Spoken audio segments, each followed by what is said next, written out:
আমরা যে সমস্ত বিষয়ে আমরা এক জায়গায় আসছি এবং এনসিসি সিদ্ধান্ত দিয়েছে সেই সবগুলোকে একটা প্যাকেজ করে একটা প্যাকেজের উপরে গণভোট অনুষ্ঠিত হবে।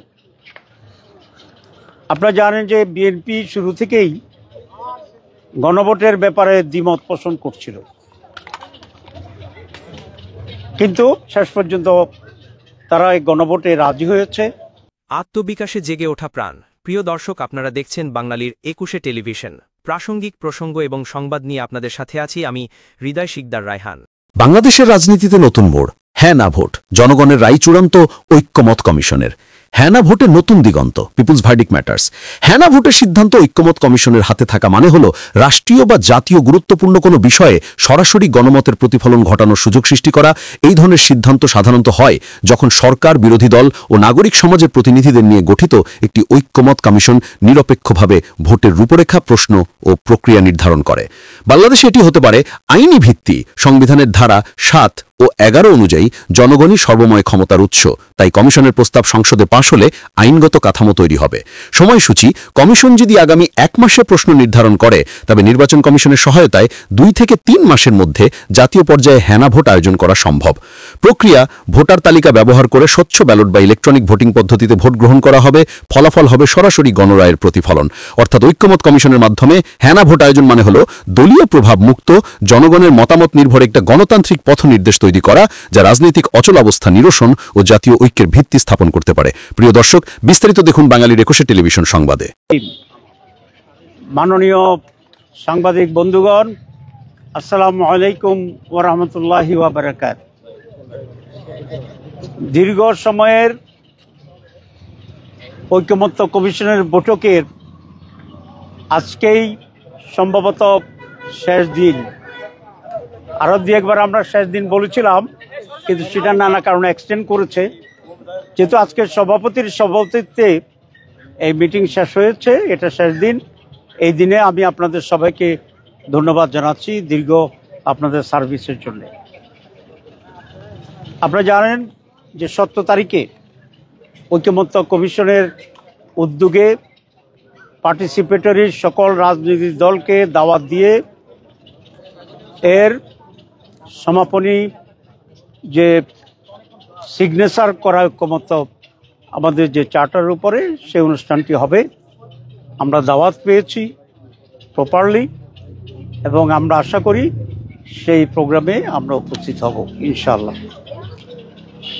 আজকে আমরা কয়েকটি বিষয়ের উপরে আমাদের পক্ষ থেকে জনাব মতিউর রহমান আকন কিছু বিষয়কে তুলে ধরেছে। আমরা প্রথমে আমাদের ভিতরে দুটো আলোচনা ছিল যে দুটো প্যাকেজেই তারা গণভোটের ব্যাপারে ম্যাটেরিয়াল করে সেখানে পাঠাবে। আমরা বলেছি না, এটা ঠিক হবে না।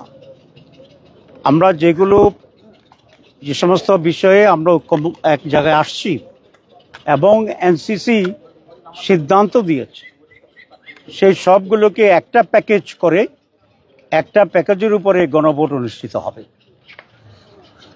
আপনারা জানেন যে বিএনপি শুরু থেকেই গণভোটের ব্যাপারে দ্বিমত পোষণ করছিল, কিন্তু শেষ পর্যন্ত তারা এই গণভোটে রাজি হয়েছে। বাংলাদেশ জামাত ইসলামীর পক্ষ থেকে বিএনপিকে আমরা ধন্যবাদ জানাই এই জায়গায় গণভোটে এক হওয়ার জন্য। এখন গণভোট কখন হবে এই নিয়ে আবার কিছুটা আমাদের ভিতরে ডিফারেন্স আছে। আমরা বলেছি গণভোট হচ্ছে রিফর্মস কমিটির জন্য, এটা একটা আলাদা বিষয়, আর জাতীয় নির্বাচন একটি আলাদা বিষয়। ২ নম্বর হচ্ছে গণভোটে এমন কিছু দিক আছে যেগুলা যদি হ্যাঁ না ভোটে হ্যাঁ হয় তাহলে তার ভিত্তিতে নির্বাচনের ক্যারেক্টারে কিছু পরিবর্তন হবে। যেমন upper house PR system by voters, not by the MPs. এই ব্যাপারেই কমিশনের আমরা সকলেই সিদ্ধান্ত গ্রহণ করেছি, আমরা একমত হয়েছি। সুতরাং নির্বাচনের আগেই এই সিদ্ধান্ত জনগণের কাছে পৌঁছতে হবে এবং সেই সিদ্ধান্তের আলোকে জাতীয় নির্বাচনে আপার হাউসের ভোট হবে। যদি এটা নির্বাচনের দিনেই হয়, কেউ কেউ চাচ্ছে নির্বাচনের দিনে একসাথে, তাহলে আপার হাউস তো নির্বাচন দিন পর্যন্ত আর পাশ হইল না, হানার জন্য অপেক্ষাতে হয়ে গেল। তো হানা যদি আমরা বলি যে হা হয়েছে, তাহলে কি একটা আবার নির্বাচন হবে আপার হাউসের জন্য? এটা একটা উদ্ভট টাইপের আলোচনা। কেউ কেউ বলছেন যে লোয়ার হাউসে যে ভোট পাবো আমরা, যদি হানাতে জয় হয়, সেই প্রপোর্শনে আমরা আপার হাউসকে অ্যাকসেপ্ট করে নেব এবং সেভাবে ডিস্ট্রিবিউশন হবে।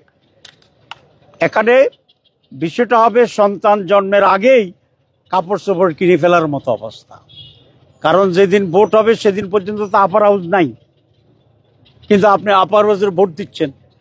তো সেই জন্য নাই যেটা, সেটার উপরে ভোট হয় কি করে? রেট্রোস্পেক্টিভ যদি ইফেক্ট দিতে বলেন, তাহলে সাংবিধানিকভাবে এখানে জটিলতা হইতে পারে, কারণ যেটা অস্তিত্ব নাই সেটার উপরে আগে ভোট, যেটা আমরা বলি গাড়ির আগে ঘোড়া জুড়ে দেওয়ার মতো অবস্থা, ঘোড়ার আগে গাড়ি জুড়ে দেওয়ার অবস্থা। তো সেই জন্য দুই সমস্যা হবে। একই দিন যদি হয়, তাহলে বিএনপির লোকেরা মরিয়া হয়ে চাইবে ধানের শীষের ভোট বাড়ানোর জন্য, আমাদের জামাতে ইসলামীর লোক বা অন্য দলের লোকেরা তার স্ব মার্কা জামাতের পাল্লা মার্কায় ভোট দেওয়ার জন্য যান চলে। ঐকমত্য কমিশনের ব্যালট আছে কি না এটা দলীয় লোকদের আর মাথায় থাকবে না, কারণ যে কোনোভাবে জিতে হারার প্রশ্ন আছে। আমরা তো ভোট করছি, ইলেকশনের দিন ক্যান্ডিডেটেরও মাথা ঠিক থাকে না, সমর্থক ভোটারদেরও মাথা ঠিক থাকে না। সেই জন্য যেটা হবে যে আইদার ভোট ধানের শীষ পাবে, নয় জামাত পাবে বা অন্য দল যারা তারা পাবে, ঐকমত্য কমিশনের ব্যালট সাথে লইয়া আমাদের বামুনিরা বাড়ি চলে যাবে।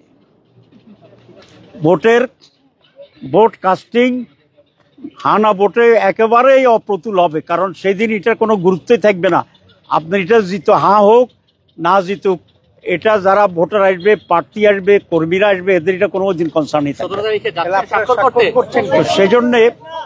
সেই জন্যই আমরা বলেছি যে গণভোট আগে হতে হবে। নভেম্বরে আমরা সাজেস্ট করেছি, 2টা গণভোটের নজির আছে, 17 দিন হয়েছে, 21 দিন হয়েছে। নভেম্বরে গণভোট হলে জাতীয় নির্বাচন ফেব্রুয়ারিতে, এটা আমরা চাই, এবং 2.5 মাস তখন সময় থাকবে, দুটি একসাথে প্রস্তুতি চলবে। It's possible. সুতরাং এটা আমাদের দাবি। আর ওয়ান প্যাকেজ যেটা আমরা বলেছি ফর হানা ভোট, এই কন্টেন্টস থাকতে হবে, এটা আমরা বলেছি, এবং আমরা যদ্দূর আমাদেরকে বলা হয়েছে ঐকমত্য কমিশন সেইভাবেই এখন অগ্রসর হচ্ছে। 17 তারিখে আমরা আশা করি যাব, এবং সিগনেচারের ব্যাপারে তো প্রশ্ন করবেন কিনা, তো সেই প্রশ্নের জবাবটা দিয়ে বলতে চাইতেছি যে মাত্র 1 দিন বাকি আছে, ওই দিন গেলেই আমি ইনশাআল্লাহ দেখে